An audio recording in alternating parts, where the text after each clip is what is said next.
तो स्टूडेंट हम देखने वाले हैं 10th के कुछ बेसिक जो कि हम लोग को इनवर्स ट्रिगोनोमेट्रिक फंक्शन में हेल्प करेगा। और 10th के बेसिक के साथ हम लोग कुछ 11th के भी बेसिक देखने वाले हैं। तो स्टार्ट करते हैं हम लोग अपने 10th के बेसिक को। कुछ जो आपने देख लिया था, साइन का देखने कॉस, टैन, कोसेक, सेक, कॉट, ये सब हम लोग 10th में देख चुके हैं। यहाँ पे हमको परपेंडिकुलर बाय बेस या हाइपोटेनस वगैरह का रिलेशन जो होता है वो सब नहीं देखना है कुछ भी। हम लोग सीधा आते हैं वैल्यू पे। वैल्यू का काम है वैल्यू देखेंगे। इनवर्स ट्रिगोनोमेट्रिक फंक्शन में इन सब का ज्यादा वैल्यू आपको याद रहना चाहिए, बेहतर याद होना चाहिए। सबसे पहले जो है आपको जानना चाहिए कुछ बेसिक जो कि हमने 10th में पढ़ रखा था कि कौन किसका भाई है। देखिएगा, tan थीटा और cot थीटा एक दूसरे का भाई है, हम जानते हैं ये, है ना। tan theta equal to 1 by cot theta. इसको आप लिखते हैं कैसे भाई है, तो tan theta into cot theta क्या लिखते हैं 1। इन द सेम वे देख सकते हैं sin theta into cosec theta 1 होता है। तो उसी तरह से क्या होगा, sin theta equal to 1 by cosec theta, मतलब sin थीटा का उल्टा cosec थीटा होता है।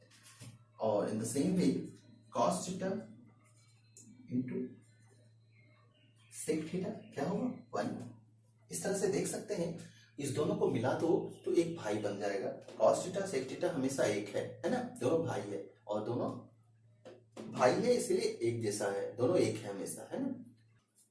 देखा जाए आगे, अब वैल्यूज पे आप नजर हम डाले तो sin 0 का कितना वैल्यू आपको दिख रहा है, sin 0 का वैल्यू 0 दिख रहा होगा आपको। sin 30 1/2, sin 45 1 by root, sin 60 √3/2 and sin 91 देख सकते हैं आप। उस तरह से हम देख सकते हैं cos 0 क्या 1 है, cos 30 √3/2। तो आप दोनों के पैटर्न पे ध्यान दीजिएगा जब, तो किस तरह से बढ़ रहा है। ये 0 यहाँ पे है, इसमें 0 यहाँ है, इसमें 1 यहाँ है, इसमें 1 यहाँ है, और सारे वैल्यूज को देखिएगा तो उलट दिया गया है कुछ इस तरह से। 0 to 1 गया है, यहाँ पे 0 to 1 ऐसे मिल जाएगा आपको। तो ये बात तो क्लियर हो गया। अगर हमको साइन थीटा का सारा वैल्यू पता है तो हम कॉस थीटा का वैल्यू निकाल सकते हैं, कोई दिक्कत नहीं है, ठीक है। चलिए, अगर आप निकाल सकते हैं तो सही है, आप आगे बढ़ रहे हैं। तो दूसरा tan थीटा में देखते हैं, sine by cos. tan theta तो ये दोनों तो भाई है। एक और जान लीजिए रूल, tan थीटा के लिए हम एक रूल जानते हैं, tan थीटा इक्वल टू क्या होता है sin theta by cos theta, ठीक है। अब sin थीटा cos थीटा को डिवाइड कीजिए, देखिए tan थीटा आ रहा है क्या 0/1 0 होता है, एकदम होता है। 1/2 और √3/2 डिवाइड करके देखिए क्या आता है, 1/2 और √3/2 डिवाइड किया, है ना। हमने 4 मंजिल का जानबूझ के बनाया है। 4 मंजिल वाले में एक बात याद रखें, सबसे निचली मंजिल सबसे ऊपर वाली मंजिल एक साथ हो जाएगा 1/2। बाकी दो जो बचता है हमारा, बाकी दो जो बचता है एक साथ हो जाएगा 2 × √3, 2 कैंसिल 1/√3 देख सकते हैं, tan 30 1/√3, ठीक है। इसी तरह से कट रहा 1/√2 1/√2 कैंसिल हो गया, 1 हो गया। इस तरह से देख सकते हैं ऐसा हो रहा है। तो मतलब एक साइन थीटा अगर पता चल जाए तो सारे वैल्यू निकाल सकते हैं, साइन कॉस टैन, ठीक है। आगे देखते हैं हम लोग इसमें साइन थीटा का कैसे वैल्यू निकाले। याद नहीं हो पाता स्टूडेंट से, बहुत सारे स्टूडेंट्स याद ही नहीं कर पाते, तो कैसे याद करें। काफी जी 0 30 45 60, चलिए हम लिखें तो 0 लिखा जाए, 30 लिखा जाए, 45 लिखा जाए, 60 लिखा जाए, 90 लिखा जाए। साइन का वैल्यू निकाल रहे हैं ना, चलो साइन लिख लेते हैं। साइन थीटा लिखा है हमने, अब साइन का वैल्यू लिखते हैं, तो साइन ओनली साइन, ठीक है, साइन 0 है ना, 0 1 2 3 4, कितने का वैल्यू निकालना है, 5 का वैल्यू निकालना है। 0 से काउंटिंग करो, 0 1 2 3 4, काउंटिंग लिख देते हैं, ठीक है, लिख दिया। सब में 4 से मतलब लास्ट वाले नंबर से सब में डिवाइड कर देते हैं पहले। तो डिवाइड हो, स्क्वायर रूट निकाल लो। अब जैसे स्क्वायर रूट निकालेंगे आप, आपका वैल्यू आ जाएगा, देख सकते हैं, है ना। तो इसका वैल्यू 0 आएगा, ये क्या वैल्यू देगा 0, ये वैल्यू क्या देगा, हाँ प्लस माइनस की सोचिएगा भी मत, प्लस लेंगे सिर्फ हम लोग 1/2 देगा वैल्यू, है ना। ये क्या देगा वैल्यू, 2 2 4 कट गया तो 1/√2 वैल्यू आएगा, है ना। ये क्या देगा वैल्यू √3/2, और ये तो 1 देगा, क्लियर है ना। स्टूडेंट्स देख सकते हैं हम लोग कॉसेक सेक और कॉट का वैल्यू कैसे निकलेगा?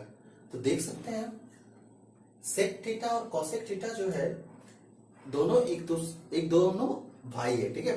क्या है? दोनों भाई है और दोनों हमेशा एक होगा। जब मिलेंगे दोनों तो एक हो जाएंगे, और नहीं तो दोनों एक दूसरे के विपरीत होता है ना। तो साइन थीटा इक्वल टू क्या होता है? 1 by cosec theta. Cosec theta equal to 1 by sine theta. तो 1 बाय साइन थीटा होगा अगर कॉसेक थीटा, तो कॉसेक 0 1 बाय साइन 0 होगा। कॉसेक 0 क्या होगा? 1 बाय साइन 0 होगा। तो मतलब जीरो का ठीक साइन का जो होगा वैल्यू उसका ठीक उल्टा लेना है आपको। 0 का उल्टा 1 बाय 0 लेंगे तो क्या होगा? इन्फिनिटी होगा। 1 बाय 2 का उल्टा 2 होगा। 1 बाय रूट 2 का उल्टा रूट 2 होगा। रूट 3 बाय 2 का उल्टा 2 बाय रूट 3 होगा। 1 का उल्टा 1 ही होता है। तो आप देख सकते हैं इन दिस वे आप सारे के सारे वैल्यू को आप थोड़ा सा जांच ले तो आप देखिएगा कि ठीक उल्टा हो रहा है, तो कोई दिक्कत ही नहीं है। इन द सेम वे सेक और कॉस देख सकते हैं, दोनों एक दूसरे के भाई हो गए। तो सेक और कॉस वाले में भी ठीक वही करना है, आपको उलट देना है। 1 का 1 रूट 3 बाय 2 का हो गया क्या? 2 रूट 3 है। 2 बाय रूट 3 हो गया ये रूट 3 बाय 2 का। 1 बाय रूट 2 का रूट 2 हो गया। 1 बाय 2 का 2 हो गया एंड 0 का इन्फिनिटी फिर से एक था। At the same way 10 cot में भी वही होना है और वही हुआ है, ठीक है। 0 का इन्फिनिटी 1 बाय रूट 3 का रूट 3 1 का 1 रूट 3 का 1 बाय रूट 3 एंड इन्फिनिटी का 0। इस तरह से आप देख सकते हैं वही हो रहा है। इसके बाद क्या दिक्कत हो रही है वो हम देख लेते हैं यहां से। ऑल पॉजिटिव, सेकेंड में साइन थीटा पॉजिटिव। अब 0 to 180 की बात कर रहे हैं। 0 to 180 में तो साइन थीटा पॉजिटिव होगा, तो इसलिए ये साइन थीटा का देख रहे हैं सब पॉजिटिव है, ठीक है। थर्ड क्वाड्रेंट में tan पॉजिटिव होता है और फोर्थ में आपको cos पॉजिटिव होता है। तो हमको 0 to 80 में 0 to 180 में देख सकते हैं क्यों ऐसा हुआ कि सारा पॉजिटिव ही वैल्यू मिला साइन का। बाकी सब में साइन कॉसेक का पॉजिटिव सारा और बाकी सब में आपको नेगेटिव देखने को मिल रहा है। गौर कीजिएगा ऐसा क्या हो रहा है इसमें। 0 to 90 में जैसे वैल्यू बढ़ रहा है या घटा है, जैसे ठीक उल्टा रिफ्लेक्शन है उस साइड। ध्यान दीजिएगा 1 को अगर हम एक मिरर मान ले तो उसका ठीक रिफ्लेक्शन है। 1 से जितना दूरी पे 60 है उतना ही दूरी पे 120 है। देख सकते हैं 1 root 3 by 2 root 3 by 2 0 to 1 by 2 यहाँ पे -1 बाय 2। इसमें क्योंकि इसमें माइनस में था, सेकेंड क्वाड्रेंट में cos tan सब माइनस में होता है, इसीलिए देख सकते हैं ऐसा इन्फिनिटी यहाँ पे जितना रूट 3 था तो इस साइड में है वो माइनस रूट 3 हो गया। तो सेम भी ऐसा ही हो रहा है। तो एक बात याद रखना है आपको कि यहाँ से 90 तक अगर आपको अच्छे से याद है तो आप 180 तक कर सकते हैं बिना किसी दिक्कत के। एक बार फिर से देख लीजिए अगर दिक्कत हो रही है तो। जैसे कि 0 to 90 हम पहुंचे, 90 के बाद जो ठीक पहले 90 के है वो हो जाएगा 120 का। देख सकते हैं 90 के ठीक पहले 60 है तो 120 होगा, ठीक। आप फिर से पीछे जाते जाइए और सारा वैल्यू लिखते चले जाइए, है ना। तो जैसे जैसे आप पीछे जा रहे रूट 3 बाय 2 मिला, रूट 3 बाय 2 लिखा, फिर से हमको 1 बाय रूट 2 मिला, 1 बाय रूट 2 लिखा एंड 1 बाय 2 1 बाय 2 एंड 0 0। तो हम लोग का एक स्टैंडर्ड वैल्यू वाले सब मिल जाएंगे इस तरह से, ठीक है। यहां तक दिक्कत नहीं होनी चाहिए। अब आगे बढ़े हम लोग, देखा जाए इसको हम पाई कहते हैं। इसको क्या कहेंगे? पाई। और पाई का वैल्यू 180। पाई का वैल्यू कितना है? 180 आएगा। अगर हम इसमें 2 से डिवाइड कर देते हैं, 2 से डिवाइड करेंगे तो कितना आएगा? 90। अगर हमको चाहिए 30 डिग्री तो पाई में कितना से डिवाइड करेंगे? तो पाई बाय 6 30 डिग्री मिलेगा, ठीक है। मतलब अगर हमको 45 चाहिए तो पाई बाय 4 करना होगा। देख सकते हैं 90 का आधा 44 है ना। तो क्या मिल जाएगा हमको? 45 डिग्री मिलेगा। अगर हमको 60 डिग्री चाहिए तो पाई बाय 3 करना होगा तो 60 मिलेगा। 90 हम निकाल चुके हैं, 180 हमको चाहिए। तो 180 में पहले 60 खोजिए कहाँ है? 60 यहाँ है। 60 में 2 से मल्टीप्लाई करो, पाई बाय 3 हो गया, 2 से मल्टीप्लाई करो 120 हो गया। अब हमको क्या चाहिए? 135, ठीक है। 135 अगर ध्यान से देखो तो किसका मल्टीपल होता है? किसमें मल्टीप्लाई करेगी, किसमें गुना करेगी 135 आ जाए? क्या नंबर में मल्टीप्लाई करेगी 135 आ जाए? 45 में आप 3 से मल्टीप्लाई करो। 45 किधर है? ये देख सकते हो, इसमें 3 से मल्टीप्लाई करो तो क्या हो जाएगा? 3 पाई बाय 4 इक्वल टू 135। 150 कैसे आएगा?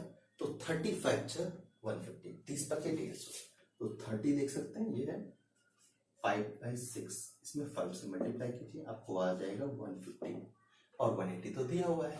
इस तरह से आप वैल्यू सारे एक्सचेंज कर सकते हैं। तो क्या हो जाएगा यहाँ पे? यहाँ तो वही 0 का 0 हो जाएगा, ये क्या हो जाएगा 5/6, ये क्या हो जाएगा 5/4, ये 5/3, ये 5/2 हो जाएगा, है ना। और इसके लिए क्या लिखोगे? 2π/3, इसके लिए क्या लिखोगे? 3π/4, इसके लिए क्या लिखोगे? 5π/6, है ना। और इसके लिए लिखोगे पाई। तो इस तरह से देख सकते हैं हम सारे के सारे वैल्यूज किस तरह से लिखने हैं और कैसे आपको याद करना है। अगर ये वैल्यू याद रहते हैं तो आपको बहुत सारे क्वेश्चन सॉल्व करने में हेल्प मिलेंगे। एक छोटा सा हेल्प दिखा देते हैं आपको, इस तरह से हेल्प मिलेगा आपको। जैसे कि आप देख सकते हैं, अब स्टूडेंट हम लोग देखने वाले हैं किस तरह से इनवर्स को हम निकालते हैं, और इनवर्स ट्रिगोनोमेट्रिक फंक्शन में अभी जो हमने टेबल देखा है उसका किस तरह से यूज करते हैं। तो देखा जाए, sin π/3, sin π/3 मतलब sin 60, जैसा कि अभी देखा हमने, sin 60 कितना होता है? √3/2। अब देखा जाए इनवर्स में क्या होगा, यही रहेगा, सब कुछ यही होना है, बस साइन को उठाना है, यहां से इधर भेज देना है, तो वो इनवर्स कहा जाएगा π/3, और साइन इनवर्स √3/2 हो जाएगा। ठीक है, जैसा कि आप देख रहे हैं। अब आपके पास अगर रहा साइन इनवर्स √3/2 का क्या वैल्यू होगा, तो आप क्या लिखोगे? π/3, साइन इनवर्स √3/2 का वैल्यू क्या होगा? π/3 होगा। पर आसान है, अगर आपसे पूछ दिया जाए साइन इनवर्स 1/2 का वैल्यू क्या होगा, तो आप जानते हैं 1/2 साइन में किसका वैल्यू आता है, तो बताओ कि किसका वैल्यू आ जाएगा? साइन इनवर्स 1/2 किसका वैल्यू आएगा? तो क्लियर है, ये 30 डिग्री का वैल्यू आता है, तो π/6 हो जाएगा इसका। हम यही सब देखने वाले हैं इसमें। अगले वीडियो में हम लोग इनवर्स ट्रिगोनोमेट्रिक फंक्शन देखेंगे और उसके बाद एनसीईआरटी सॉल्यूशन देखेंगे। आज के लिए इतना ही रहेगा students. Bye. Like share subscribe करना ना भूलें। Thank you.